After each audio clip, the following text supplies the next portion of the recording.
Wow, hi.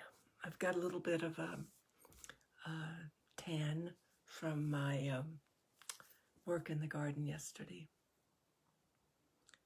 I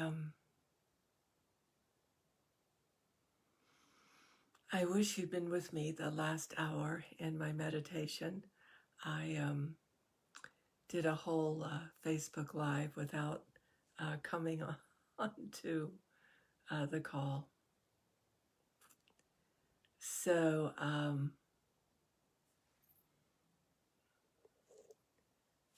want to talk about God today. My mission here, good morning. My mission here is to replace or to give back a place to that which has been lost.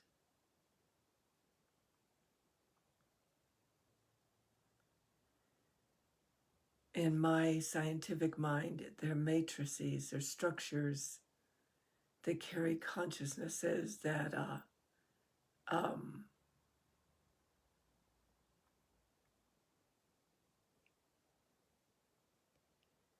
that are part of the operational state of the whole. And maybe somewhere back in creation, there was a understanding in the higher planes of consciousness that fragments had occurred, things had fragmented, and certain levels of consciousness had been lost. Like when somebody's stuck with their foot between the slats of a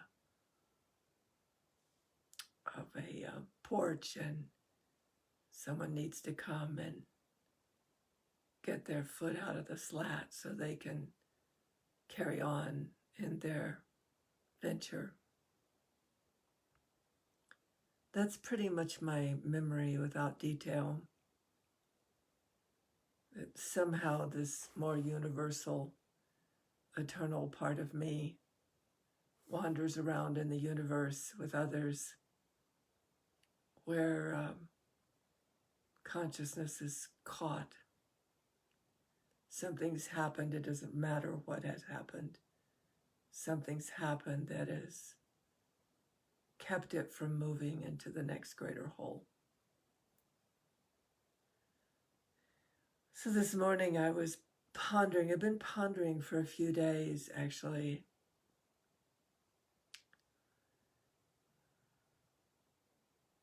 If I use the language that I listen through as a mystic, it would fall short in your perception. It would fall short in people's ability to comprehend.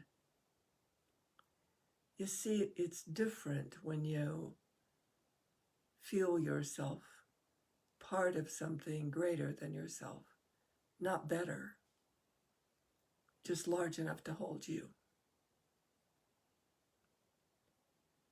That it's a forever thing.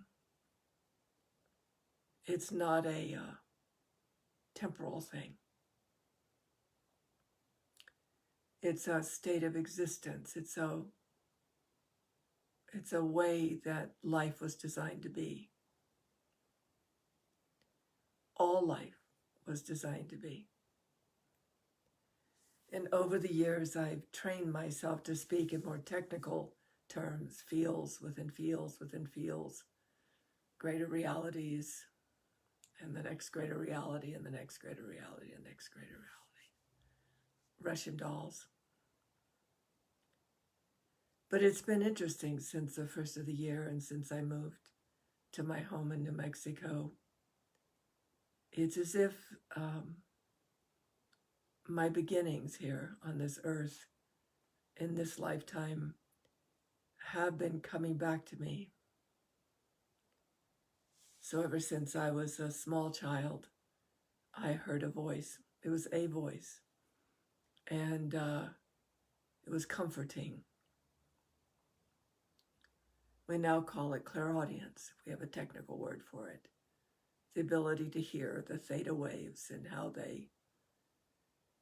they can occur as the voice of the divine, the voice of God, the voice of God, Goddess, all that is, Spirit, so many words. But it never really occurred to me in the logic, kind of a new logic for me, over the last few months till this morning. It never occurred to me that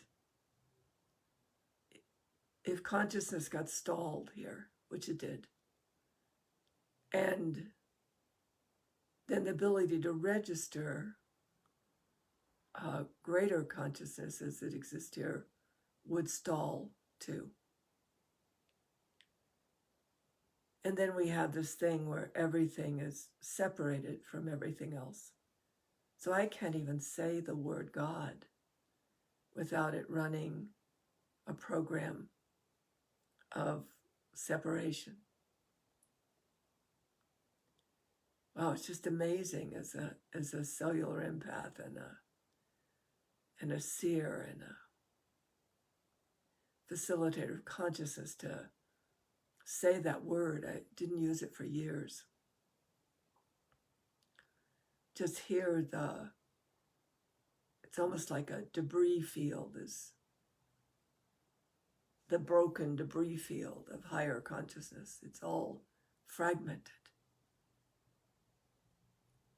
It's all broken up and dispersed and in the human consciousness. And we can get to ourselves. We can get a sense of self. We can get a sense of our relationship with others. Those and culture. But I don't know if it's understandable or not, but creation doesn't work from the smallest to the largest. It works from the largest to the smallest. That's why everything's part of everything else. Everything operates on behalf of everything else, and yet everything has a place.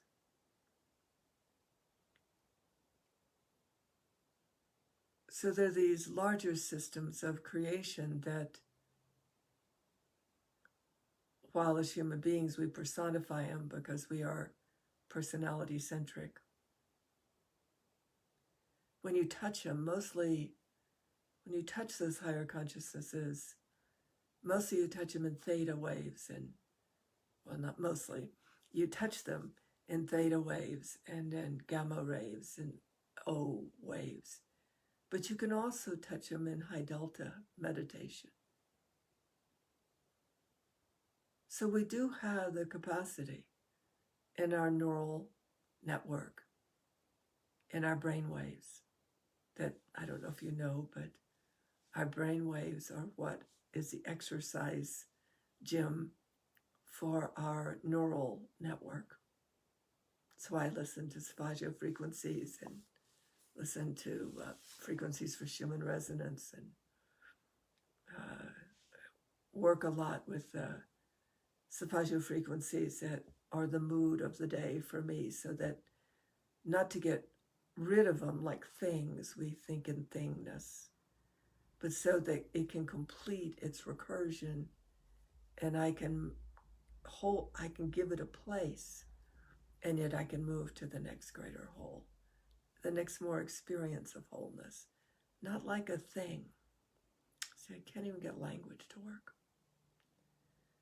But just greater and greater states of being.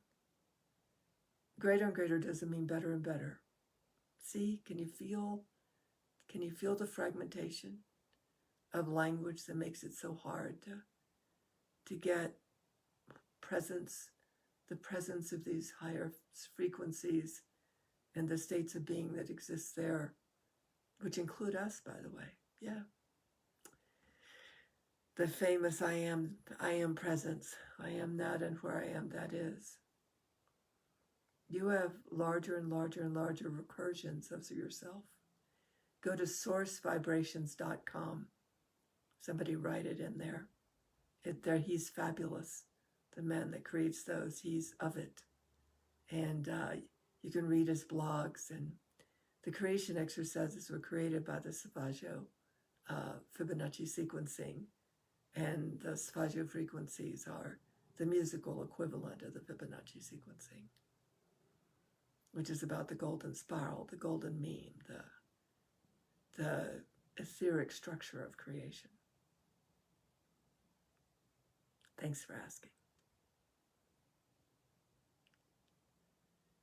So since the beginning of the year, I've been moving with what I moved with when I was a child.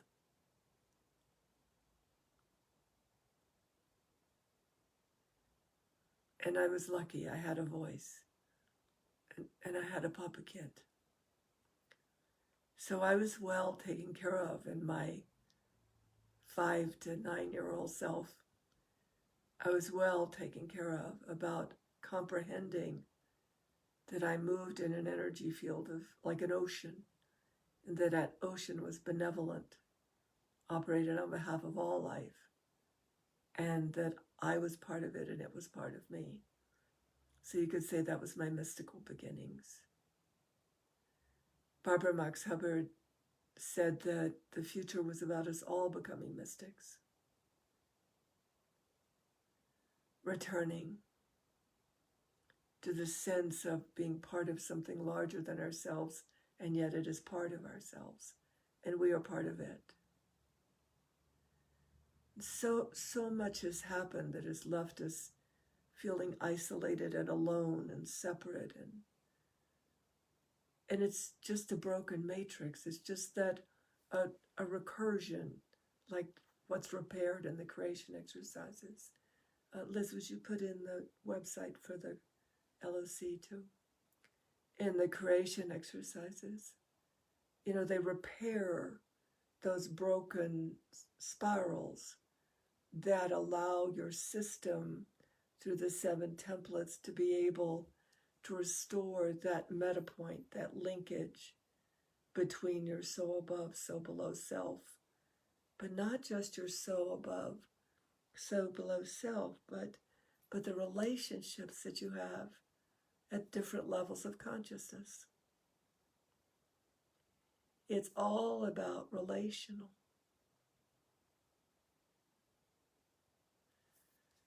It's all about relational fields, being in relationship with. And so these last few months, I've been watching the Praline, it's the loc-institute.com. I've been watching I've been standing at this loca, this etheric territory. Etheric territory, thank you, Electra. This etheric territory that it's just a location. It's just a loca. It's like going to the bus station or the airport or to the Grand Canyon. It's a place that you can, as a non-physical being, it's a place you can go to that is yours. It's a place you can go to where you can see the non-physical realms, where you can be present to the theta, beta, alpha, theta, gamma, O frequencies or brain waves, I apologize, that don't have physical matter as a consciousness. So when we're sitting here in this body, we carry a certain physical matter. It's a consciousness. It's dense. It's thick. And it's operational in a very limited way. And so far, it only lasts a short period of time. But as we raise our frequency, as our consciousness can spiral out beyond the brokenness between the physical and non-physical realms, if we can spiral out between the brokenness between the flesh and the spirit, the brokenness between the greater natures of being, which are just bigger, I should say bigger, maybe that's a better word, the bigger natures of being. We're just a smaller nature of being, but we're whole and complete and fulfilled unto ourselves. We have a place. But if we don't realize we're part of these larger, bigger natures of being, we don't realize we're part of everything and everything's part of us, our consciousness can't expand. It can't move beyond the mortal pale. It can't move beyond human circumstance. It can't move beyond limited amount of application that doesn't tend to creation itself. It only tends to survival. So I ended up on this border. Use your imagination, I suppose, might be helpful here. And I've always been there in my privacy. It's like where I go to sleep at night, where I wake up in the morning, and what I return to when I've walked around in my mortal realm. That's what mystics do. But more and more since the beginning of the year, it's like watching humanity running into a wall over and over and over again. And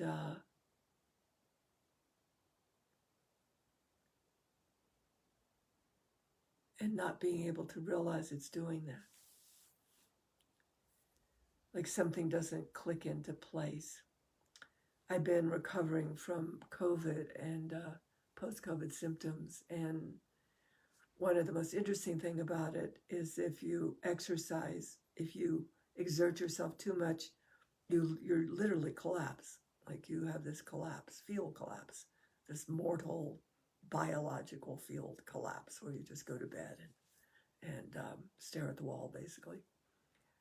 And I'm much, much better. But in the last, about 2 of the last 5 months, I wasn't. I was pretty much collapsed field walking. So it was a very visceral way to comprehend what it's like for humanity when it's collapsed. It can't get to its immortal nature. And there's lots at work about it. There's lots of people at work about it.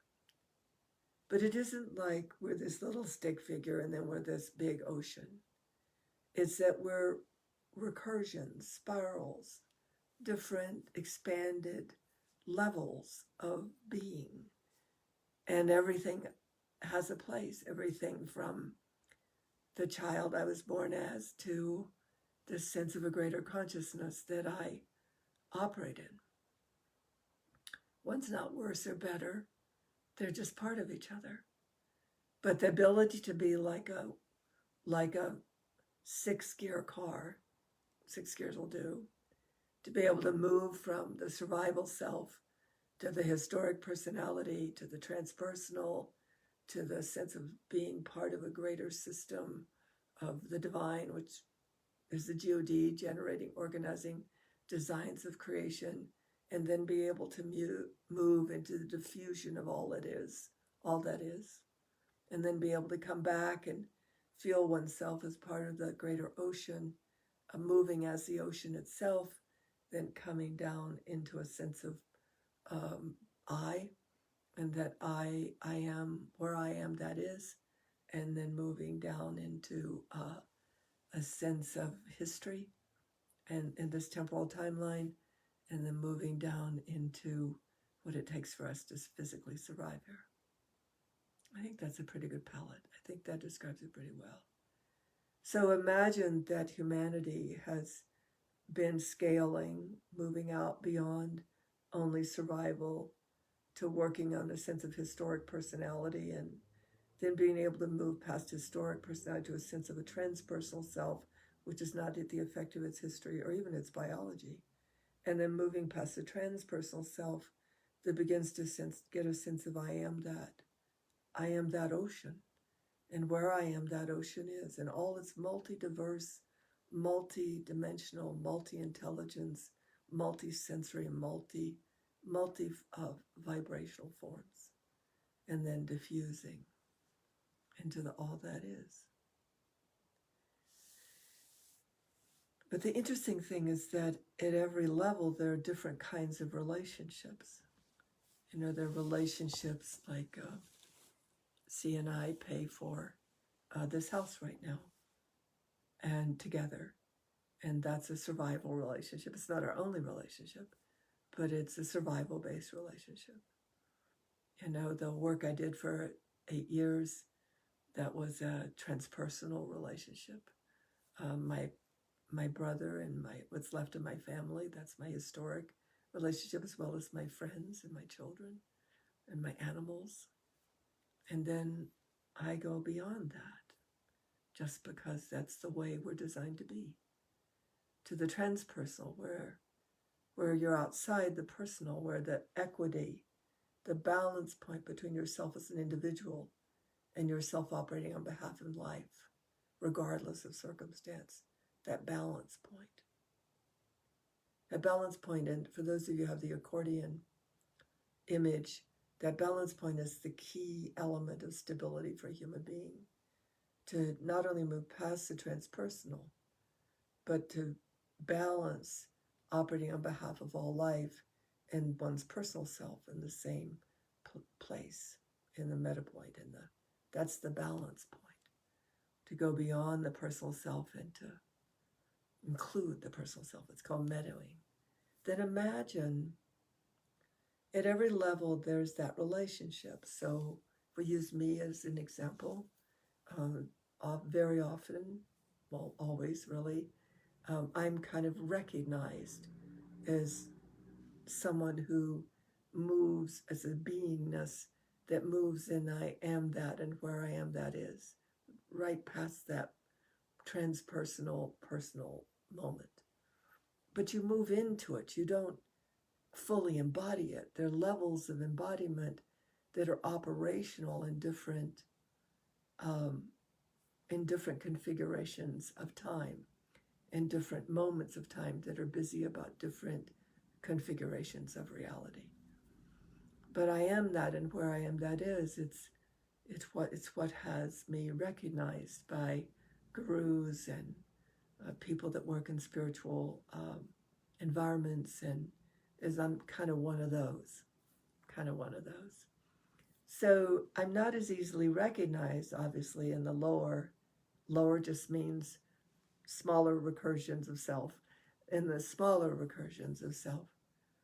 But if people vibrate in a sense of divinity, or they vibrate in a sense of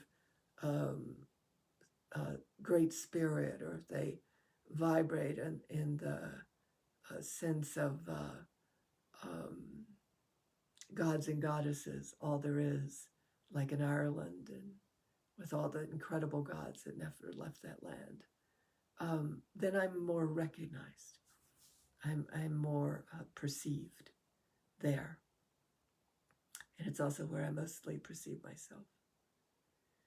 So when this loka happened, I talk about it in a scientific, philosophical way, but I'm trying to work out in this conversation, getting it to a more personal, not my personal, but personal period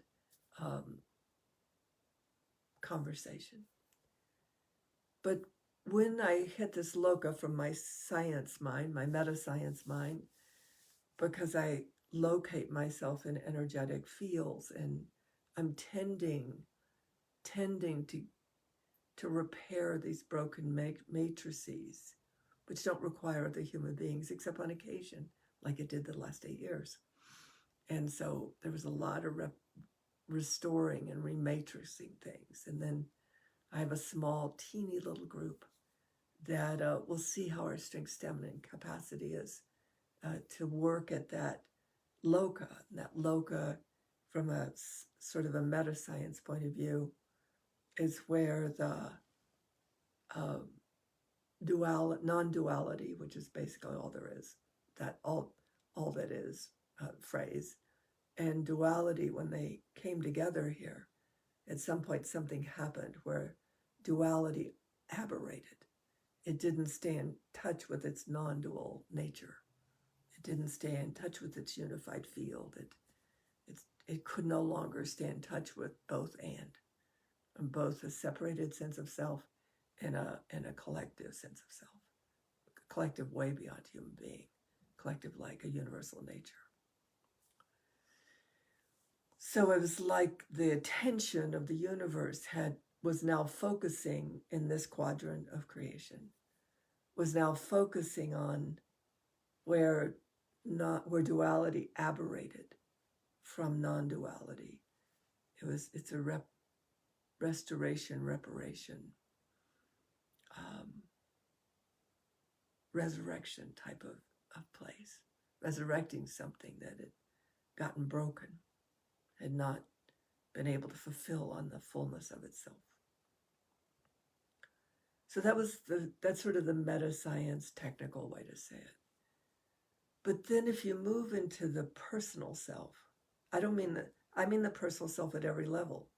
There's a personal self that's a survival self. There's a personal self that's a family self, a friend self.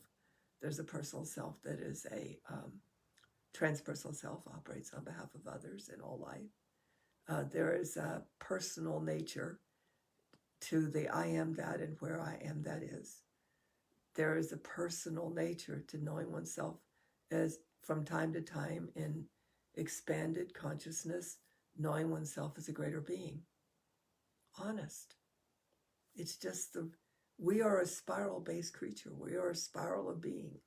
And at every recursion of that spiral, we have a sense of personhood that's very distinctive, very different.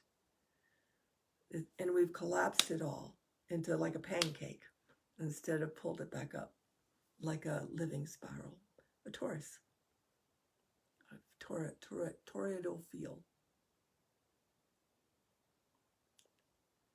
But it would seem we're at that point. So that brings me to this conversation. For contemplation, and if people want to write questions or if they have anything they want to ask me, I will be glad to read it. It'll pop up in a minute. I tried my computer last week and I couldn't see you all. I couldn't see your comments, so I did that. I'm not doing that again. That was not fun. So I'm just going to take a minute to get rid of there we go. So the personal self has just been kind of mangled. Don't know any other way to say that. And mostly locked in his survival modalities or historic definitions, and every now and then can pop into the transpersonal sense of self that operates on behalf of all life as well as their own. But then it all kind of collapses. It all kind of, it's like building those, did you ever do pickup sticks? It's like pickup sticks. Except something's been happening the last 50 years. And I'm finding myself at its border. And I'm usually at the border of human consciousness before it's a conversation in the human world. That's why I'm considered a seer, in case you wanted to know. But this is really fascinating me because the loca, the address of where I keep going to, I keep finding myself there. It's not stable. In fact, you can't even put it in words. But it is a loca, just because it doesn't live in human language or human conscious comprehension. It doesn't mean that human beings can't be present to it. You know, my whole life I've done, well, since 19. I figured out it's 56 years. I finally did my addition. On my 75th birthday, it'll be 56 years that I've worked in human consciousness. And we're at a different loca. The species is at a different loca, and it's causing some very interesting anomalies. Or I shouldn't say it that way. It's revealing some very interesting anomalies. And probably over the next 6 years, those anomalies will they'll keep popping up, and until they're resolved. But again, I can't very easily go to the language I live in my head, because when I say it out loud, it collapses, it redacts itself. The purity of the meaning behind it can't hold in the level of the spiral that humanity, the recursion that humanity is presently in, a level of vibratory capacity. But the simple way to say it, which of course is disturbing to say, is that, or could be disturbing to hear, I should put it that way, is that, we are a generating, organizing design of creation. We are a G.O.D. We're just a littler one. But that littler one has the capacity to merge with the larger natures of generating, organizing designs of creation and play. It's always been fascinating to me, because I kind of started in this place. I can't explain how much fun it is to be part of more systemic natures of being than just the historic personality. It's fun. Just bottom line, it's fun. Even when you're taking on things that are rigorous, because they're challenging and disturbing, and you have to force yourself to move into a higher mind, a higher sense of being of yourself to deal with it. And that's kind of what's happening. That's really what's happening. Humanity's being forced to rebirth itself into a higher level of its own nature, consciously. Doesn't mean we don't exist there. We just, in our mortal form, don't exist there consciously. But we are always there in our dreams, and when we feel love, when we feel compassion, when we feel empathy. Those are all our greater natures. Doesn't matter how they've been demeaned by a collapsed field that can't see beyond its own fear and beyond its own need to survive. So here I am. I'm at this gate, at this loca, where humanity once walked with the greater natures of itself. We're incredible, because we chose to become immortal. To become mortal. We chose to take on living in a limited timeline, knowing that we would have such a small amount of time here in this physical experience than the eternal nature of ourselves that doesn't have to deal with that, doesn't have to deal with losing that which we love. And if you can hear me even a little bit, you can feel where everything's collapsed. Where we can't, humanity up until now has not been able to scale into the higher frequencies of its own sense of love, its own sense of, I don't like to use the word divinity, because it's been held as something separate than, like human beings are flawed and then there's divinity. I don't walk the karmic path, and I don't walk that flawed human path. I do have that we're collapsed,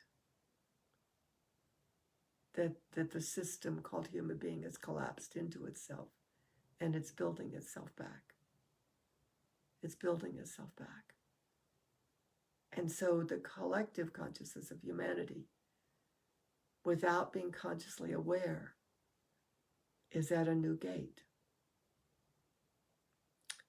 I have lots of sing one-liners there, because mostly like koans and spiritual mantras, we don't have common language that lets us discuss these things with comprehension, Because why? Because it's collapsed. It's fallen in on itself. It can't be perceived. It can't be comprehended in the mental mind.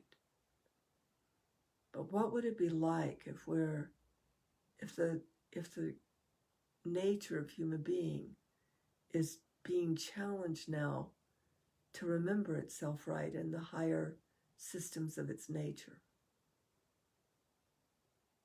Super cool.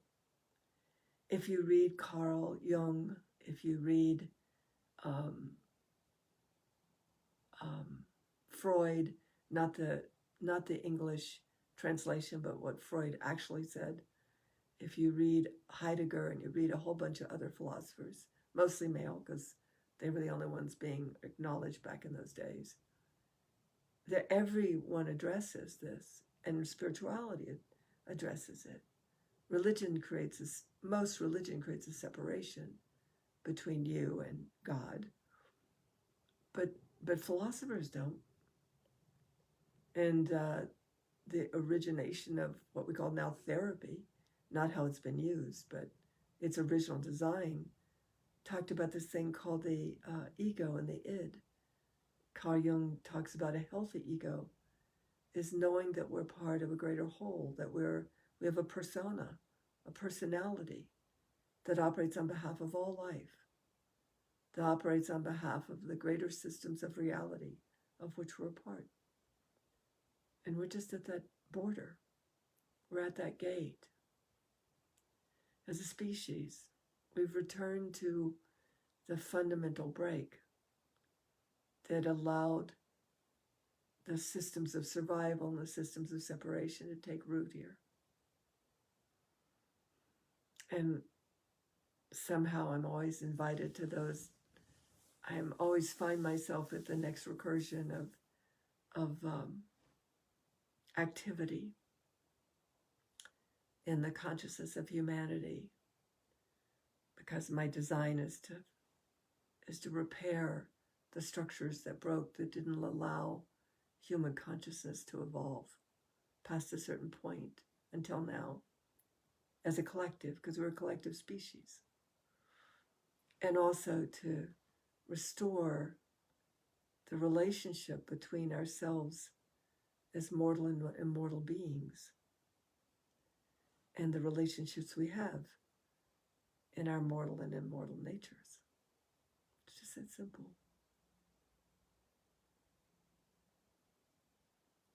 It's really just that simple.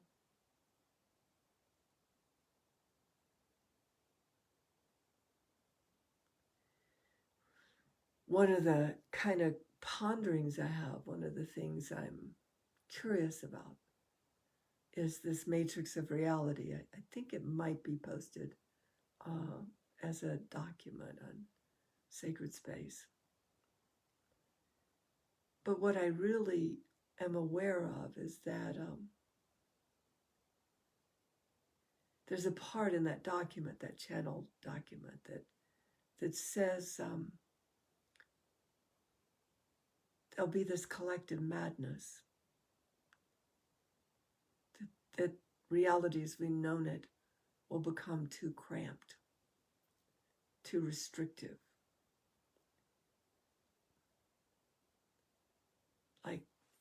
Like what happens when you're in a tight space and somebody rings the fire alarm, humanity triggers and starts running for the small door and don't even realize they're trampling each other. Kind of where we're at. But that door is that gate. So then I go fishing. I don't mean fishing for fish. This has happened not only all this lifetime, but happened other lifetimes when I came. I pretty much stay in the same scenario. It's pleasurable. It's beautiful. It's worthy of the species called human being. But this ability for the personality system to scale is really important. The ability for the neural wiring of the higher brain waves, the theta gamma O. Also alpha and delta in the high areas. Alpha is feeling that you're a part of an intuition of that goes out beyond logic. High delta is that those states, those meta states that allow us to expand into a more diffused nature of ourselves. Those theta states where we personally experience a personal relationship with so many things. But that's the pleasure principle that is missing in for me. This pleasure principle of that we had perhaps as children when we were told our God loves us. Not the statement, not the concept, not the religion, just the experience that could not be denied in a child's feeling nature that they were loved, no matter what they did, no matter what happened, that they swam in this ocean of love that for some organized religions were called God or Allah. Obviously, the religions have collapsed from their original contact point. But that contact point is now at the gate. At this gate, this boundary marker between separation or duality that has generated a state of separation and duality that's part of a greater state of unity. Both and. So you're right up here where you once had a little soft spot where your skull could get bigger. Right underneath there, it's called the cave of Brahman. And when you put an electrode in that cave, you have a direct experience of a higher power. Your personal relationship with powers and forces greater than yourself, bigger than you, of which you're a part, of which they are a part of you, and you are a part of them. It's why the Hindu religion has so many deities, because they've given space, they've given a place for all the configurations of generating organizing designs. So did the Romans, so did the Greeks, so did the Irish. These personas of energy that carried a meta point between their greater design and their interface with the part of themselves that was part of what we are, and us part of them. Like, I'm not like you and you're not like me, but we're part of each other. We share atoms. We share empathy. We share connection. So but I'm not you and you're not me. And there are things I'm more skilled in than you are, and there are things you're more skilled in than I am. That's a relational field. But this hierarchical mind that we've ended up in, we lose our place in our own capacity, in our own magnificence, our own skill, stamina, and strength. When we say there's greater realities, it makes us feel like we're weaker realities, and we're not. In fact, that is the mind screw. That's where your mind's gotten screwed. That's where these maybe imprints or manipulations have occurred in your brain, where you can't love feeling the fierceness of the wind, or where you fear it and you run and shut yourself in the house, where your mind triggers wrong and it doesn't trigger into feeling the wind on your face if it gets too strong.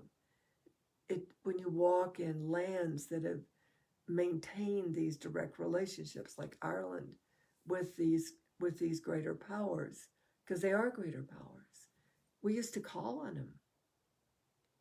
We used to call on these powers to operate on behalf of life here.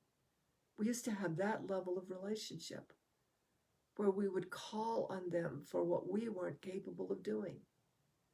We called it prayer. We called it evocation, called it invocation, called it chanting, called it other things too. Like, oh, those words will really be in a collapse field. But the Druids would open themselves up to the powers and forces of creation.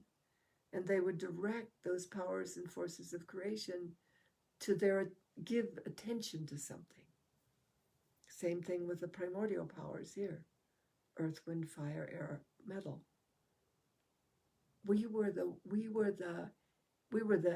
on-site beings that directed these powers and forces of creation in our alliances to tend to life here, to take care of this place that had collapsed into itself. I'm just saying, we're at that gate. And I listen to myself talk. I listen to your listening me. That's part of this ability to be a seer. And I can tell when it just can't make it over the threshold. But there's these trigger points in the human brain that don't allow it to make it over that trigger point. The identity structure gets baffled and starts to eat on itself. It's like becomes parasitical when you start to consider that you're part of a formation of generating, organizing designs that mortalized, that incarnated to be the attention getter of the powers and forces of creation of which you were a part, to get their attention, to direct things that when they occur in higher energetic frequencies, they can impact things in a greater, more moving us back into wholeness and oneness at a greater level of capacity. It's just all strength, stamina, capacity. That's what makes something bigger and smaller. That's what makes someone greater or weaker. And we have different types of strength, stamina, capacity. That's why there are multi-dimensional levels of creation, and why there are these relational fields that deal with the beingnesses that operate on behalf of all life here. And they're standing by, I'm just telling you. They're standing by waiting for you to remember them, because they remember you. And every one of you on this call, or whoever watches this video, I don't expect a large audience, every one of you is part of a territory, a larger territory of creation. And you've walked there as an immortal. You've walked there as a greater nature of being. You decided to mortalize, to embody. You did that.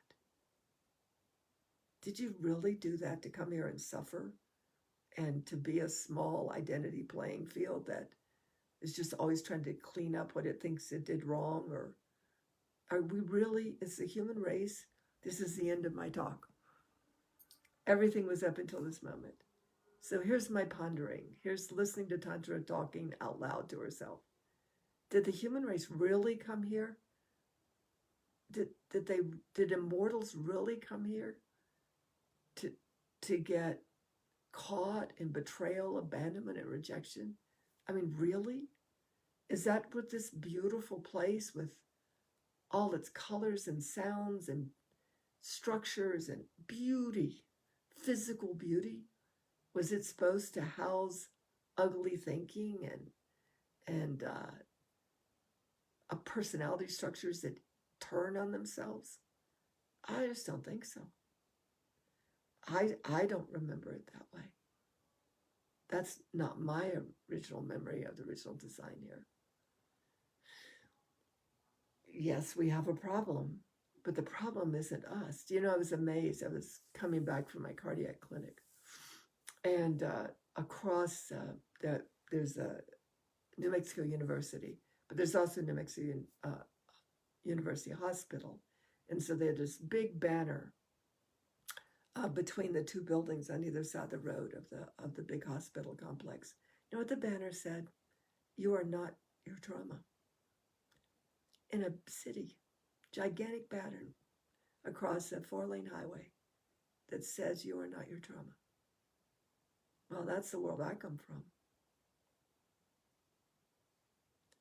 I am that, and where I am, that is, but it's not the only place I am.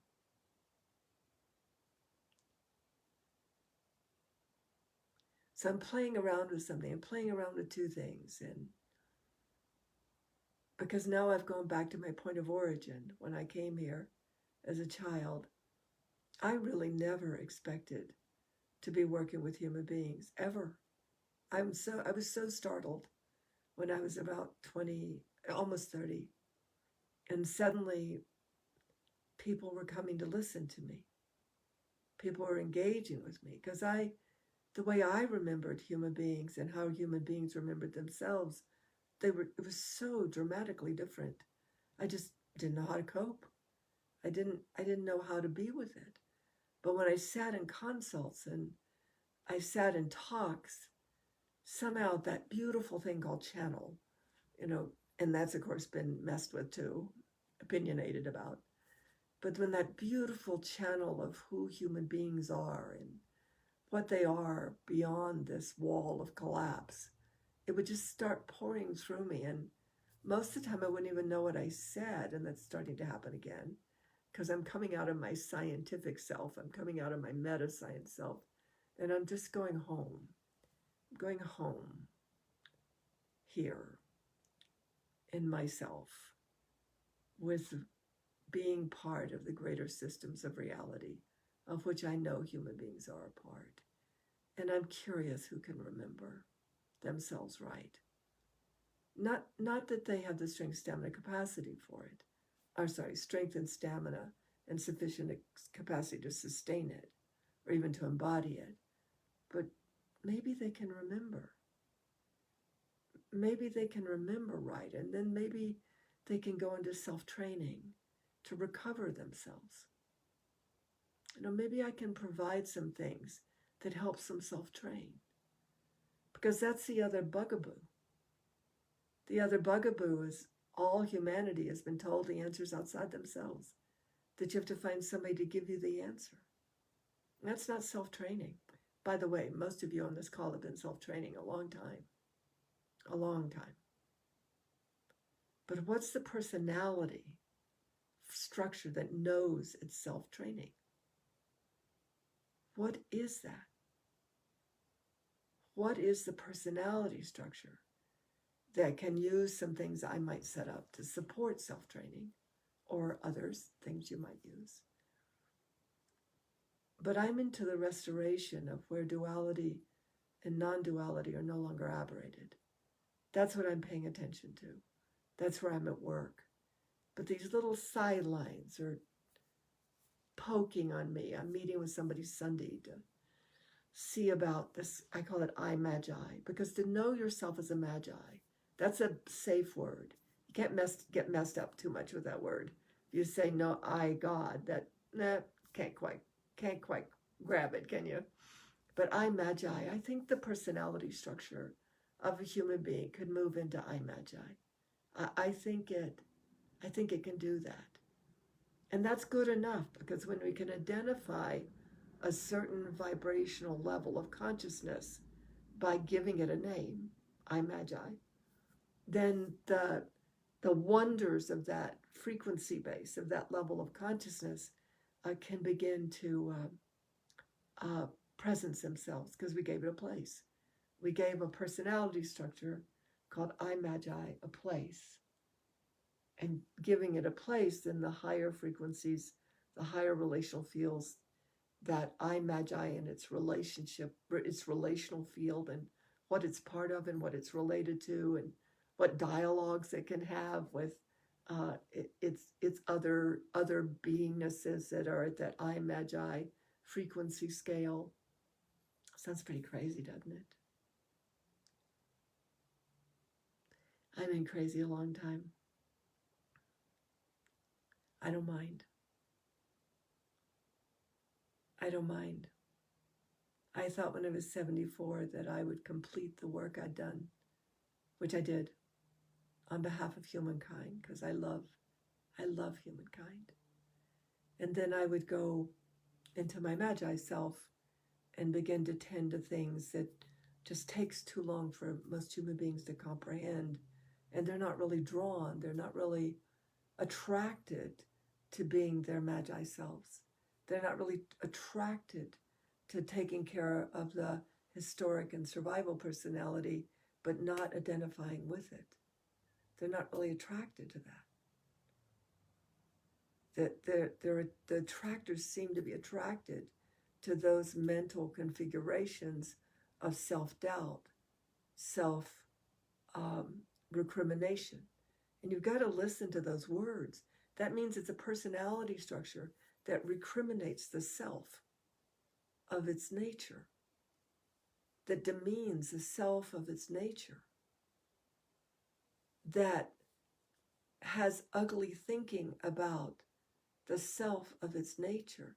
Nothing can ever scale in the sense of identification, in the sense of being, the sense of self. And if you don't believe me, go read Carl Jung's books. Go read the original translation of Freud. It's psychology. And they both were interested. Do you know that the word, it's either ego or id? I get confused. Somebody might know, write it down. Do you know that Freud's word for ego or id, the original word, I think it was id, was soul. It was never what we've made it into. It was how do we capture the soul persona of humanity and give it back its place here. Well, we'll see how much territory I can take at the gate. That's where I can't explain what something's like until you experience it for yourself. That's why self-training is so important. Self-awareness. But self-awareness doesn't mean don't listen to anything but yourself. Self-awareness means set yourself up to restore the sense of self that you are and the powers and forces of creation that come with that. Not to dominate the planet, not to harm the planet and its kind, but to restore it. To restore yourself, your I Magi, is equivalent to restoring this planet and paradise.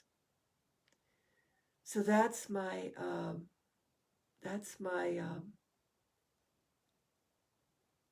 pondering for the day. That's